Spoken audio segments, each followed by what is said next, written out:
Welcome to Discovering. The weather's warm, the sun is out, and I'm on the Garden Peninsula. We'll start out with some perch fishing and end up with smallmouth. We started out perch fishing. We decided to leave, come down to South River, and we had a blast. Then wood ticks. What can we do to keep them from hitching a ride? It is the best tick repellent that you can get out there, bar none. That's all tonight, so sit back and relax. It's Monday night and time for Discovering. The secret streams that flow beneath the cliffs of colored stone. Forest thick and healthy with birch and pine and oak. Surrounded by the greatest lakes this world has ever known. The black bear's awesome presence as he roams the hills and fields. Call of the timber wolf, the loon's lonesome trill. The eagle soaring high above, the trout lies deep and still. These are what I treasure, the only way I measure feelings that I have for this fine land. There is so much to discover when you're a long-time lover of northern Michigan.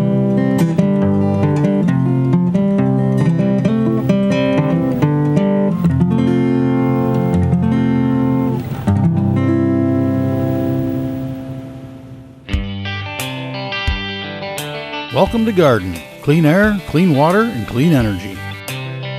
The Garden Wind Farm consists of 14 turbines and is the first wind energy generating facility in the Upper Peninsula. It became operational in 2012 and can supply enough energy to power half the homes in Delta County. But we weren't here to look at windmills. We were here to fish. Most fishing adventures begin and end at the dock. We were in Garden, where the dock means something a bit different. We began at the dock and, yes, ended at the dock at the dock. I hooked up with Brian Claremont, Nate, and Beatty Knot guide Dustin Barbew for a day on the water. First on the agenda, Lake Michigan perch.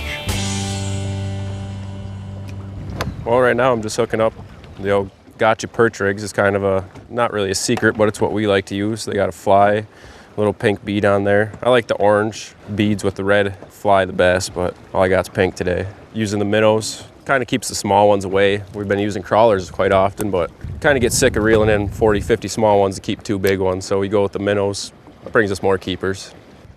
What I like to do is give it a little drag across bottom, always keeping tension on my line as well.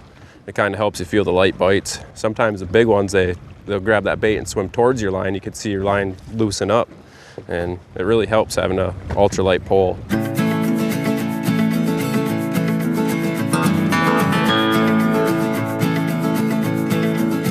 First one. There's a big Beatty Knot perch. It's not your biggest, but that's a good keeper, good eater. We like these ones. That's just a little baby. We'll get some bigger ones. Started out a little deeper and we weren't getting no bites, so we moved in a little bit. Gotta be little before they get big. Yep. Next year this one will be hitting the grease, not the water. That's perfect for eating. About an 8. When we're perch fishing, I like to rig my poles up with the Power Pro. I use the high vis yellow. Usually if you got slack in your line, you can't feel that subtle bite. Sometimes them big ones, they're not biting super hard. And when they do, they swim towards you, so it's a lot harder to feel. And that's why I don't like using a bobber, because your bobber will sit out there and sometimes it'll swim around and you can't tell in the waves when you got one on. Most of the time you get a swallowed hook and you kill a lot of them baby perch. Or this way you can feel them when they bite right away and you get them right by the lips. They're spawning in here for sure, but they take a lot of cover from the cormorants. They'll push them in, they'll come out. The cormorants, you'll see them, they'll line up by the thousands out there. And well, I think the perch kind of tuck up in here underneath these boats, and these boats kind of keep the cormorants away, which kind of keeps our population of perch going. Them cormorants, they take a lot more perch than people think. They're eating limits and limits, every one. You throw them in a roller, roll them all up nice, lay them out. That's good eating, Dustin. It don't get no better. Thanks for taking us today. Not a problem. I appreciate you coming down. It's always a pleasure. Yeah, always a good time fishing together. Oh, look at this. Look at this. A walleye. Oh, no, it is a perch. Look at this one. But you know what? This is a big female, and I don't like them this big. I like the other ones, so we're going to let this one go. But that's got to be all at 12 inches, eh? Maybe even 13. These are big girls, big females. I want to let these bigger females go so they make some more perch for us.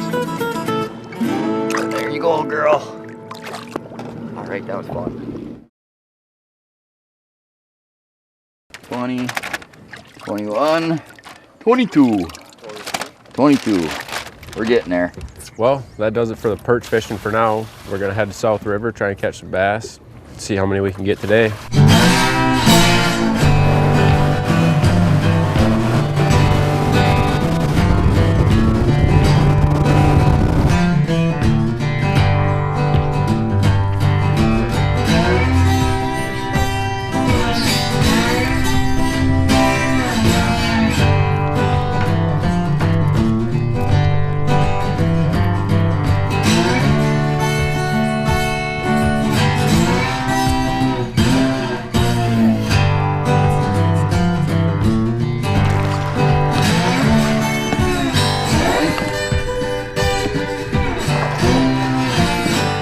Well, we left the bay fishing perch to come for this right here, and this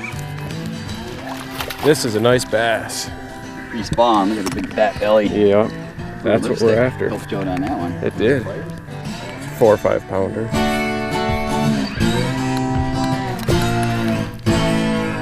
Back to some more fishing.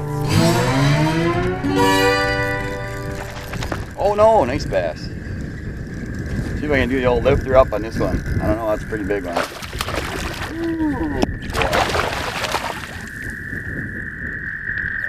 Inch per inch, pound for pound, man. These smallies are awesome.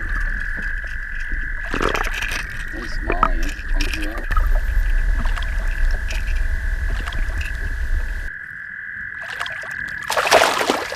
That bite's starting to turn on now. Nice smallie. Nice little pre-spawn smallie, inch for inch, pound for pound. They fight really good. 80s lure lipstick. They're working good today. That purple and white's good color. The pike like them too. Go get bigger. Go make babies. 4 or 5 weeks from now, I should start booking trips. Middle of June, beginning of July. We'll be fishing pike, bass, perch, walleye. If we get on some muskie, we'll start getting some muskie baits and start getting rigged up for them as well. Pretty much anything but salmon. Get on as much bites as we can. You know, the more to offer, just be versatile is what we're going for. Right now I'm using the Shadow Wrap, size 11, that's perch color. Do some guiding out a little baity knock. I don't know how much inland lake fishing we'll do. We'll do a little bit of that. Mainly sticking to big baity knock, little baity knock areas. A little ice fishing, that's always in the works. Yeah, he came up and I slowed her down because I seen him behind it. And as soon as I slowed her down, boy, is he a chunk. He's a chunk. Raised here pretty much my whole life. Commercial fishing background, so I know the waters pretty well. A lot of experience. Helps out big time when you're trying to play the waters and the winds. Beautiful color. We're excited to be in the new Ranger 621. Lots of nice equipment, lots of lures, lots of bait, full guide service, life jackets, poles. You just show up, bring some snacks, some drinks. We'll have a fun day fishing. This isn't like the other stuff you get. This really sticks. You see how nice it sticks to your lure? And this is the lure lipstick. I talked about it before. And there's a fear pheromone in there. Very impressed with these JT rods as well. JT Outdoor Products rods. Shadow Wrap.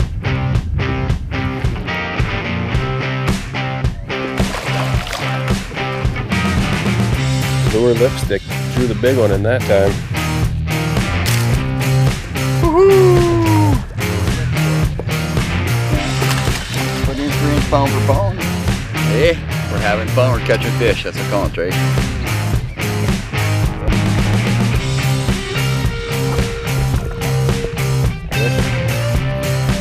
Feel nice.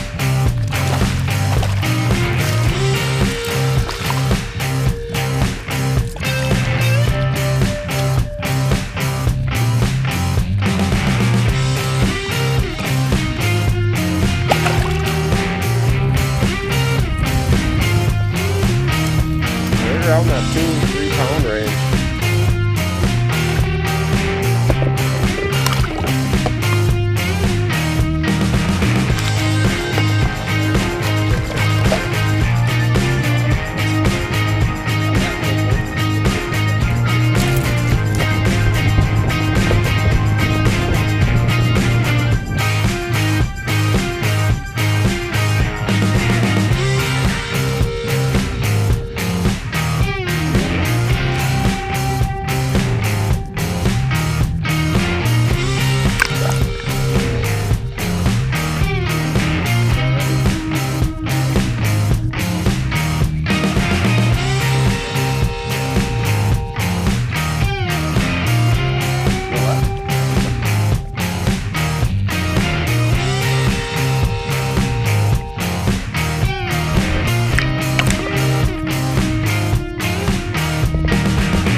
Triple. You gotta get a triple dry.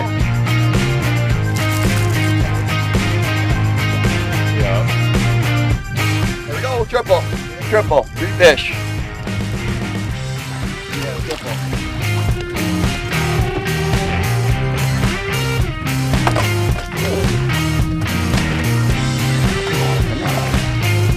There we go, triple.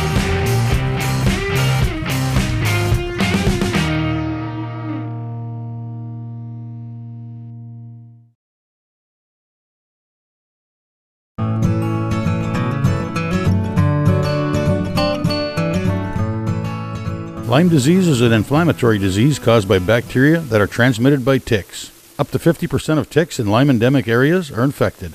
Infected or not, I'm sure none of us are too thrilled about having a tick latch on for a free meal.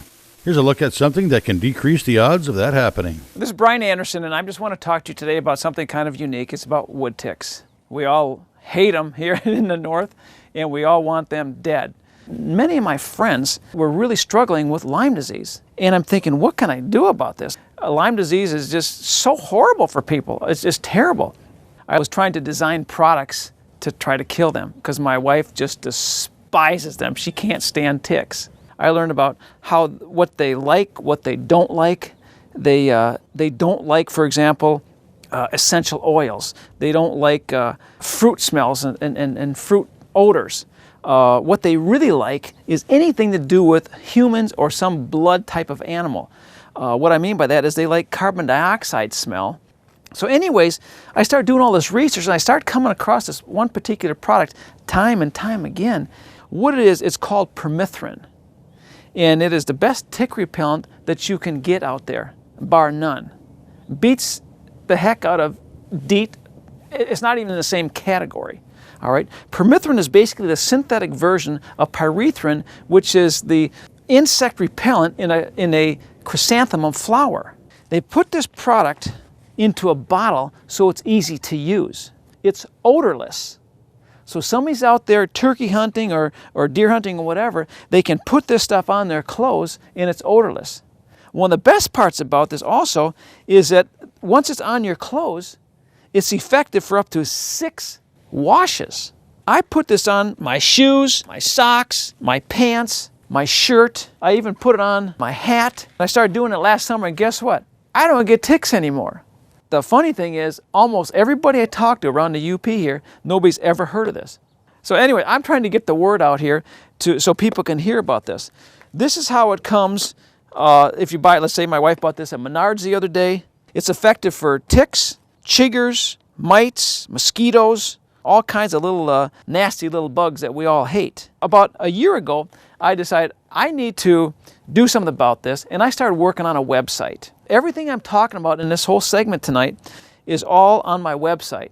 There is a wealth of information. I mean, if your kids are going to summer camp this summer, they need to have the stuff on their clothes before they go. This is a 24-ounce bottle. They also make it in a 12-ounce bottle. Each one of these bottles here will do about 4 to 6 outfits, pants, shirt, and everything. Spray it on your hunting clothes. Spray your backpacks. How about sleeping bags too? Even your tent you can spray with this stuff to keep those ticks off. All you do is you just spray it on. You go to your clothesline, it's best to do it outside, and you spray it on there. You can get clothes that already have permethrin treated right in the fabric. When you get permethrin treated in the clothing, it lasts up to 70 washes. That's practically the life of the product. You can get it from numerous different places. You can also, hunters, get this stuff right here from Game Hide, which is on the site, camel clothes. They call it a limitic. They use the insect shield as the way that they treat the clothes. You got on practically for the life of the clothes. There's another product here too. These are like long johns, but I wanted to just show the point here. They kind of call this a base layer of clothing. And you can buy this stuff. It's called rhino skin, all right? And it's basically you would put that underneath your clothes if you want to do it that way. They have the pants like this and a shirt like this here too, even gloves. Insects, they can't even penetrate that at all. There's actually a company where you can actually send your own clothes, your very own clothes to them, and they will treat them for you. And the nice thing about that, they use the same kind of stuff, and they'll send them back to you. And they're also good for about 70 washings. So if you have your own personal stuff, that's a great option right there for you too. See, the thing with permethrin is it's 1,000 times more toxic to insects than it is to humans. If you get it on your skin, it's no big deal because the oil just evaporates it. But animals, it kind of hits their nervous system. And I mean, ticks will do somersaults on your pants because it affects them. Sometimes it even kills them. So it's some really cool stuff.